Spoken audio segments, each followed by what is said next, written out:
कहानी का नाम समझदार बेटी। अमृता, क्या हुआ? रीमा ने अमृता का अचानक चिंतित चेहरा देखकर पूछा। कुछ नहीं रीमा, धीरे से अमृता ने जवाब दिया। अमृता उसकी सहेलियां रीमा की जन्मदिन की पार्टी में होटल में आई थी।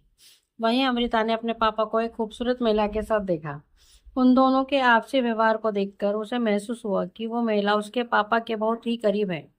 होटल में हल्की रोशनी होने और उसकी बहुत सारी सहेलियों की भीड़ होने के कारण उसके पापा ने उसे नहीं देखा। पार्टी चल रही थी, पर हमेशा पार्टी में चहकने वाली अमृता का मन पार्टी में नहीं लग रहा था। उसे अपने पापा पर बहुत गुस्सा आ रहा था और मम्मी पर दया आ रही थी। पहले उसे लगा था कि शायद ये भ्रम है, पर इन दिनों में वो पापा के व्यवहार और दिनचर्या में काफी बदलाव देख रही थी। अब वे घर देरी से आते और पहले जैसे खींचते या झुंझलाते भी नहीं थे। कहीं इसका कारण ये महिला तो नहीं? अमृता को अपने पापा पर बहुत गुस्सा आ रहा था। उसने मन ही मन ठान लिया, क्या वो पापा से बात नहीं करेगी। लेकिन साथ ही उसे उस बात का भी डर लग रहा था कि मम्मी को पता चलेगा तो मम्मी की हालत कैसी हो जाएगी। मम्मी पापा में दूरियां बढ़ जाएंगी। कहीं पापा ने उस स्त्री के साथ शादी कर ली तो उन्हें छोड़ ही देंगे। वे लोगों के सामने बेचारे बन जाएंगे। सोचते सोचते उसे चक्कर सा आने लगा। पार्टी के खत्म होते ही वे सीधे घर गई और कमरे में जाकर सो गई। मम्मी ने दो तीन बार पूछा भी कि क्या हुआ, पर वह मम्मी को ये सब कैसे बताती। शाम को पापा के आने की आवाज आई, अनीता चाय बना दो, मैं थक गया हूँ, आज ऑफिस में बहुत काम था। पापा का सफेद झूठ सुनकर उसे इतना गुस्सा आया कि वह सीधे बैठक में जाकर मम्मी को असलियत बता दे। पर कहीं कुछ उल्टा ना हो गया तो मम्मी पापा के बीच जोरदार झगड़ा हो गया और बात बिगड़ गई तो पूरी रात वे सो नहीं पाई। दूसरे दिन पापा के ऑफिस जाने के बाद ही वे कमरे से बाहर आई। रोज की तरह मम्मी पर फोन पर मशगूल थी। सामने शायद मौसी थी। आधे घंटे के बाद फोन रखकर पूछा कि क्या बात है। उसने सिर दर्द का बहाना बना दिया। मन में चल रही विचारों की आंधी से राहत पाने के लिए उसने टीवी ऑन कर दिया। टीवी सीरियल में वही पति पत्नी का झगड़ा आ रहा था। यूं उसे ये सब देखना पसंद नहीं था, पर आज उसने चैनल नहीं बदला। मैंने तुम्हारे परिवार के लिए अपने आप को पूरी तरह से भुला दिया और तुम बाहर गुलछर्रे उड़ा रहे हो। आखिर मुझ में क्या कमी है? पत्नी रोते हुए बोली। तुम सिर्फ अपने बच्चों, फोन और गृहस्थी में सिमट गई हो। अब मेरे लिए तुम्हारे पास समय ही कहाँ रह गया है। पति आगे बिना कोई बहस किए घर से बाहर निकल गया। पत्नी पीछे पत्नी बड़बड़ाती रही। उसकी सोच की दिशा बदल गई। पापा का पर स्त्री के प्रति आकर्षण का कारण कहीं हम लोग तो नहीं? पापा तो हमसे बहुत प्यार करते हैं, हमारी छोटी छोटी बातों का कितना ख्याल रखते हैं। समाज में पापा का मान सम्मान है, फिर पापा ऐसा क्यों कर रहे हैं? उसने फिर से सभी बातों पर नए सिरे से सोचना शुरू किया। इतनी बड़ी हो जाने और कॉलेज जाने लगी है, इसके बावजूद वो आज भी मम्मी के साथ सोती है। इस उम्र में अभी खुद को छोटी बच्ची समझती है और छोटी छोटी जरूरतों के लिए भी, चाहे नहाने के कपड़े हो या फिर नूडल्स ही क्यों ना हो, खाना हो, मम्मी पर ही निर्भर रहती है।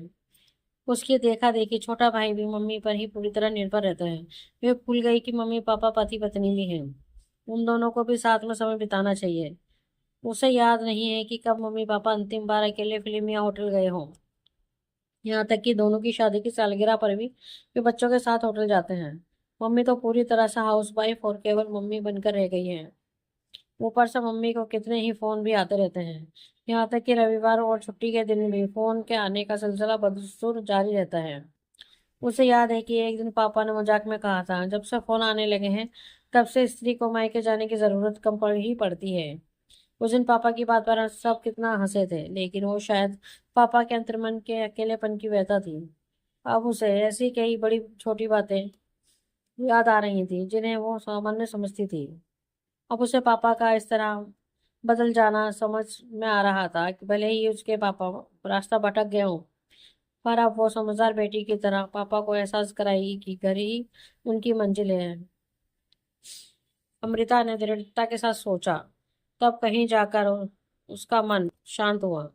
मम्मी, आज ब्यूटी पार्लर चलते हैं, उसने मम्मी के गले में बाहें डालते हुए कहा। पर तेरी सहेली की पार्टी तो कल ही हो गई, मम्मी ने उसे लाड से समझाते हुए कहा। अरे मेरे लिए नहीं, आपके लिए चलते हैं। आप कितने महीनों से ब्यूटी पार्लर नहीं गई। आई आपकी आईब्रो तो पापा की मूंछों जैसी चौड़ी हो गई है। उसने आईब्रो पर हाथ रखकर नाटक की तरह से कहा तो मम्मी जोर से हंसते हुए बोली, हाँ। अरे हाँ, आज नाश्ते में क्या खाओगी? मम्मी रसोई में जाते हुए बोली। मम्मी, मैं बड़ी हो गई हूँ, आज नाश्ता मैं बनाऊंगी, आप मुझे बस सिखा दीजिए। गैस चालू करते हुए अमृता बोली। यह सुनकर उसकी माँ आश्चर्य से देखती रह गई कि उसने आज तक खुद रसोई में जाकर पानी तक नहीं पिया और आज खाना बनाने की बात कर रही है। तू पढ़ाई कर, मैं खाना बनाती हूँ। नहीं मम्मी, आप ये सब अकेले करते करते कितना थक जाती हो। उसने मम्मी की तरफ प्यार भरी नजर से देखते हुए कहा। छोटे छोटे काम अब वो खुद करने लगी ताकि मम्मी को समय व आराम मिल सके। कितनी बार उसने मम्मी को बात रात को सोते समय कहते सुना था कि आज तो पूरे दिन काम करते करते कमर ही टूट गई है। रात को पापा आए। पापा, आज आप मेरे हाथ की गर्म गर्म चाय पीजिए, पर हाँ कोई कमी मत निकालना। उसके ने नाटकीयता से कहा। अरे मेरी बेटी बड़ी हो गई, पापा ने चाय हाथ में लेते हुए कहा।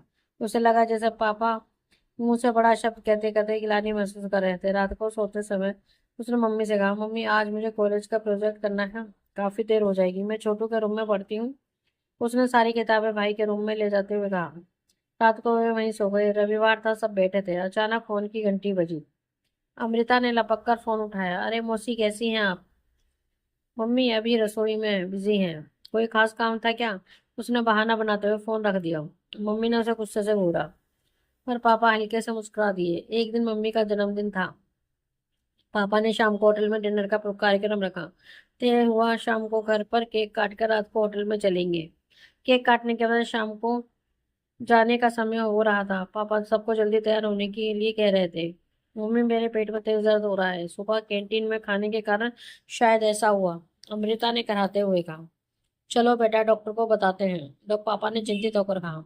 नहीं पापा, पेन किलर ले लेती हूँ, आप और मम्मी डिनर पर चले जाएं। छोटू है ना मेरे पाप ध्यान रखने के लिए, उसने दर्द का नाटक करते हुए कहा।